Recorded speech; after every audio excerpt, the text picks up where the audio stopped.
दोस्तों, IAS officer की गाड़ी से नीली और पीली बत्ती तो हट चुकी है, लेकिन इस सर्विस का क्रेज कभी खत्म होने वाला नहीं है, क्योंकि यह देश की सबसे बड़ी सरकारी नौकरी है। इस वीडियो का टॉपिक है how to become an IAS officer. IAS कैसे बने, इसके लिए क्या क्वालिफिकेशन की ज़रूरत है, क्या परसेंटेज रिक्वायर्ड है, कब फॉर्म भर सकते हैं, एग्ज़ाम के कितने स्टेज होते हैं, कितनी बार अटेम्प्ट दे सकते हैं, कट ऑफ क्या है और इसके लिए क्या पढ़ाई की जाए। मतलब फॉर्म भरने से लेकर इंटरव्यू तक का पूरा प्रोसेस जानिए। दोस्तों, बने रहिए हमारे साथ, और अभी तक अगर आपने सब्सक्राइब और नोटिफिकेशन बेल का आइकॉन ऑन नहीं किया है तो प्लीज़ ऑन करिए। ऐसा करने से नए वीडियो के नोटिफिकेशन आपको सबसे पहले मिला करेंगे। दोस्तों, सबसे पहली बात कि अगर कोई बोले कि आईएएस का एग्ज़ाम देना है तो यह गलत है। दरअसल यह सिविल सर्विस एग्ज़ामिनेशन है। इसमें आईएएस, आईएफएस, आईपीएस सहित कुल 24 तरह की सर्विसेज के लिए सिलेक्शन होता है। इस एग्ज़ाम को यूपीएससी कंडक्ट करवाता है, मतलब यूनियन पब्लिक सर्विस कमीशन। यह एक कॉन्स्टिट्यूशनल बॉडी है। सवाल यह है कि जितने भी आईएएस और आईपीएस बनते हैं, उन्हें जॉब किस चीज़ की मिलती है, किस विभाग में काम करते हैं। तो जितने भी DM, commissioner, deputy commissioner, department के हेड होते हैं, वे सभी आईएएस होते हैं। विभाग के सेक्रेटरी, प्राइम मिनिस्टर के सेक्रेटरी आदि। आईपीएस कैडर के लोग पुलिस में अफसर बनते हैं। अब आपको सिविल सर्विस एग्ज़ाम कैलेंडर दिखाता हूँ। एक साल पहले ही पूरा कैलेंडर आ जाता है। इससे पता चलता है कि कब कौन सा एग्ज़ामिनेशन है और कब फॉर्म भरना है। एज क्राइटेरिया को लेकर ज़्यादातर स्टूडेंट्स में कन्फ्यूजन रहता है। तो देखिए, जनरल के लिए 21 से 32 ईयर, ओबीसी के लिए 21 से 35 ईयर और एससी व एसटी के लिए 21 से 37 ईयर एज क्राइटेरिया है। अगर आप जम्मू एंड कश्मीर से हैं तो इसमें जनरल के लिए मैक्सिमम 37 एज है। फिजिकल चैलेंज्ड पर्सन के लिए 42 ईयर्स, और जो डिसेबल्ड हैं जैसे ब्लाइंड, डेफ हैं, तो जनरल में 37, ओबीसी में 38 और एससी एसटी में 40 ईयर तक मैक्सिमम एज लिमिट है। आपको पता होना चाहिए कि फॉर्म भरने के लिए आपके पास कितना टाइम है। अगला सवाल है कि क्वालिफ़िकेशन क्या होगी। सबसे बेस्ट पार्ट इस एग्ज़ाम का क्वालिफ़िकेशन है। इसके लिए किसी कॉलेज या यूनिवर्सिटी का टॉपर होने की ज़रूरत नहीं है। किसी आईआईटी या आईआईएम से पढ़ने की भी ज़रूरत नहीं है। सीधी बात है कि अगर आप ग्रेजुएट हैं तो सिविल सर्विस एग्ज़ाम दे सकते हैं, चाहे बीए किया हो या मेडिकल या इंजीनियरिंग, इससे कोई मतलब नहीं है। कोई परसेंटेज की भी रिक्वायरमेंट नहीं है। आप जस्ट पास हों किसी भी डिग्री कोर्स में, ग्रेजुएट हों किसी भी सब्जेक्ट में, चाहे वह बीए हो, बीकॉम हो, बीएससी हो या बीटेक, तो आप यूपीएससी का एग्ज़ाम दे सकते हैं। माइंड से निकाल के चलिए कि टॉपर ही क्वालिफाई कर सकते हैं। हाँ, जो स्टूडेंट्स फाइनल ईयर में हैं वे भी इसके लिए अप्लाई कर सकते हैं। एक और बात कि कैंडिडेट सिटीजन ऑफ इंडिया हो। आईएएस और आईपीएस के लिए सिटीजन ऑफ इंडिया मस्ट है, बट अदर देन सर्विसेज जैसे आईएफएस, आईआरएस आदि में नेपाल, भूटान, पाकिस्तान के माइग्रेट हो सकते हैं। अब बात आती है अटेम्प्ट की, मतलब कितनी बार एग्ज़ाम में शामिल हो सकते हैं। तो जनरल के लिए 6 अटेम्प्ट होते हैं, ओबीसी के लिए 9 अटेम्प्ट और एससी व एसटी के लिए till the age of limit. Same condition Jammu and Kashmir वालों के लिए है। अब एक और बात जिसको लेकर स्टूडेंट्स में काफ़ी कन्फ्यूज़न रहता है। याद रखिए कि फॉर्म भरने से अटेम्प्ट काउंट नहीं होता है। जब आप प्रीलिम्स एग्जामिनेशन में शामिल होंगे तभी अटेम्प्ट काउंट होगा। सिविल सर्विस एग्ज़ाम में सिलेक्शन होने का चांस 0.21% रहता है। पिछली बार 11,37,000 यूथ ने फॉर्म डाला था, लेकिन प्रीलिम्स देने गए 5 लाख। इसमें क्वालिफाई 15,445 ने किया। इंटरव्यू के लिए 2,955 उम्मीदवार गए, जबकि चयनित हुए 10,199। यहाँ आंकड़ा बहुत कम है, लेकिन अगर आप एसएससी या आईबीपीएस का डेटा देखेंगे तो तकरीबन इतने ही चांसेस रहते हैं सिलेक्शन के। आपको सिर्फ सोचना है कि एक सीट आपके लिए है। अगर ज़्यादा सोचेंगे तो माइंड में बर्डन ही बढ़ेगा। अब बात करते हैं कोर्स पैटर्न का। पहला है प्रिलिमिनरी एग्जामिनेशन, दूसरा मेंस एग्ज़ाम और थर्ड है इंटरव्यू। प्रीलिम्स एग्ज़ाम में 2 पेपर होते हैं। पहला जनरल स्टडीज़ और दूसरा सीसेट का होता है। दोनों 2-2 घंटे के पेपर होते हैं। दोनों में 200-200 मार्क्स होते हैं, लेकिन क्वेश्चन दोनों में डिफरेंट होते हैं। एक में 100 क्वेश्चन और दूसरे में 80 क्वेश्चन होते हैं।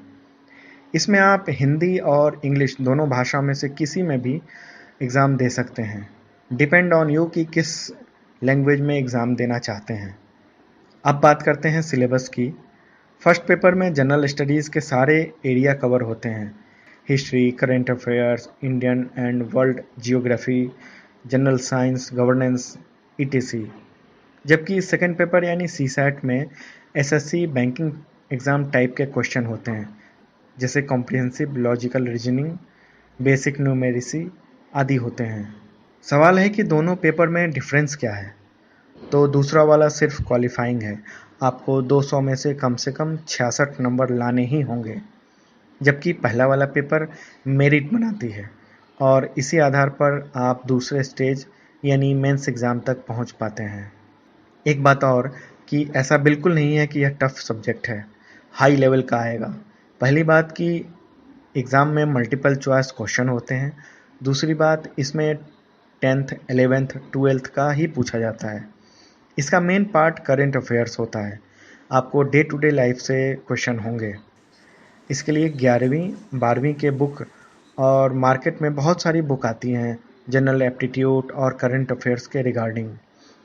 आप ज़्यादा से ज़्यादा न्यूज़पेपर पढ़िए। ऐसा नहीं है कि मंथ के एंड में कोई मैगज़ीन ले ली और पढ़ लिया। नहीं, इससे नहीं होगा। अब सवाल है कि सिविल सर्विस एग्ज़ाम के फर्स्ट स्टेज को पार करने के लिए कितना कट ऑफ बनता है।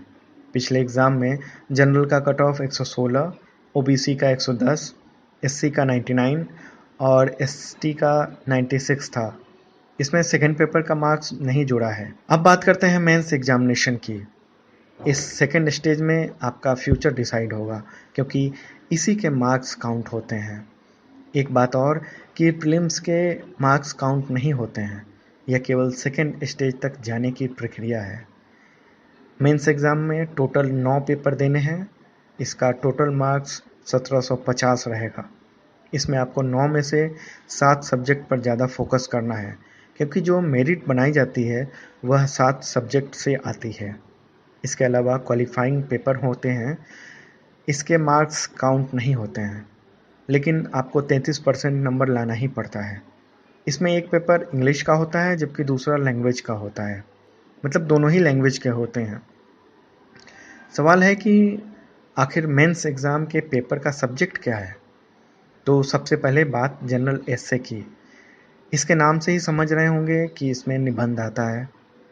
किसी भी सब्जेक्ट पर, पॉलिटिक्स, सोसाइटी, टेक्नोलॉजी आदि, एग्ज़ाम में 2-2 ऐसे लिखने को मिलते हैं। मतलब 125 मार्क्स के।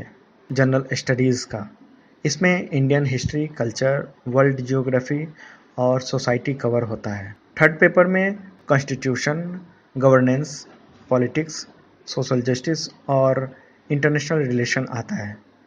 फोर्थ पेपर में टेक्नोलॉजी, इकोनॉमिक्स डेवलपमेंट, बायोडाइवर्सिटी मतलब ecology, environment, security, disaster management से सवाल आते हैं। इसके बाद आता है एथिक्स, इंटीग्रिटी, एप्टीट्यूड।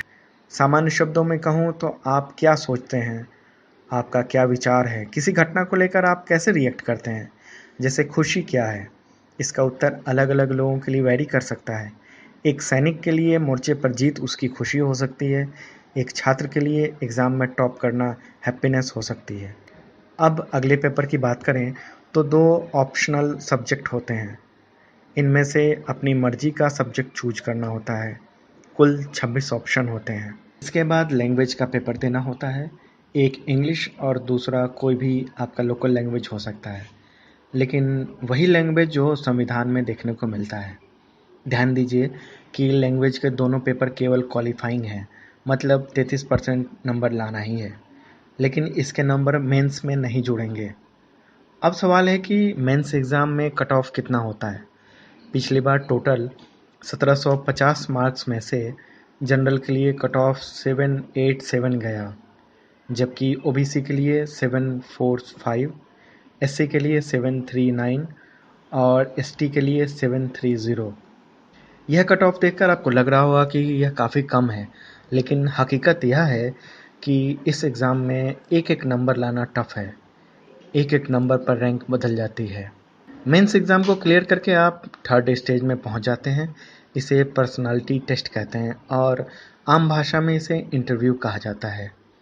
सबसे ज़्यादा स्टूडेंट्स यहीं पर रिजेक्ट हो जाते हैं। जिन लोगों ने इंटरव्यू दिए हैं, उनका कहना है कि lack of confidence, way of talking पर मामला गड़बड़ हो जाता है। सिविल सर्विस एग्ज़ाम के लिए पिछली बार कितना कट ऑफ रहा? तो जनरल के लिए 988, ओबीसी के लिए 951, एससी के लिए 937 और एसटी की बात करें तो 920 कट ऑफ गया। 2025 मार्क्स में से निकल कर आया है, जो मेंस और इंटरव्यू के मार्क्स हैं। अब सवाल उठता है कि कुल कितने सिलेक्शन हुए? तो पिछले एग्जामिनेशन यानी 2016 में टोटल 1099 सिलेक्शन हुए। इनमें 500 जनरल, 347 ओबीसी, 163 एससी और 89 एसटी में। अब देखिए कि किस कैटेगरी में कितना सिलेक्शन हुआ, मतलब कितने लोग आईएएस बने। अगर आप अंडर 100 रैंक में हैं तो चांसेस रहते हैं कि आप आईएएस बन जाएं। ज़्यादा रैंक है तो आईएफएस, आईपीएस, आईआरएस सहित 24 सर्विस में से कोई एक मिलेगी। फॉर्म भरते समय ही आपको चॉइस भी भरनी होती है कि कौन कौन सी सर्विस आप पसंद करते हैं। तीनों सर्विस यानी आईएएस, आईएफएस और आईपीएस को ऑल इंडिया सर्विस कहा जाता है। बाकी सर्विस सेंट्रल सर्विस में आती है। दोस्तों, यहाँ पर क्वेश्चन रहेगा कि इतनी सारी मेहनत करवा ली तो सैलरी क्या होगी? इनकी सैलरी डिफर करती है ग्रेड वाइज, रैंक और जॉब के अनुसार। जैसे डीएम का पे स्केल 50,000 से 1.5 लाख, मंत्री के सचिव या विभाग के प्रमुख सचिव को 1 लाख से 2 लाख, चीफ सेक्रेटरी को 2 लाख और कैबिनेट सेक्रेटरी को 2.5 लाख मिलता है। अब मुद्दे की बात पे आते हैं कि तैयारी के लिए स्ट्रेटजी क्या बनाई जाए। मेरा मानना है कि आप सबसे पहले सब्जेक्ट के बारे में पूरी जानकारी इकट्ठा करो, पूरा सिलेबस पढ़ो, टॉपर्स की बातें सुनो, लेकिन उसी को फॉलो करके आगे नहीं बढ़ना है। सबकी सुनो और अपने मन की स्ट्रेटजी तैयार करो, क्योंकि हो सकता है कि जो सब्जेक्ट टॉपर का है वह आपके मनपसंद ना हो। और हाँ, सिविल सर्विस की तैयारी सिर्फ इसलिए मत कीजिए कि किसी ने आपको सलाह दी है।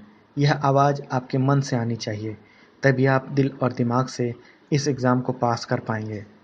दोस्तों, यह वीडियो अगर आपको अच्छा लगा हो तो तुरंत लाइक बटन दबाइए। दूसरों को भी सिविल सर्विस के बारे में बताना चाहते हैं तो शेयर कीजिए, और करियर से जुड़ी ऐसी ही इन्फॉर्मेटिव वीडियो लगातार देखना चाहते हैं तो सब्सक्राइब करके घंटी वाला बटन दबा दीजिए, ताकि लगातार आपको इन्फॉर्मेशन मिलती रहे।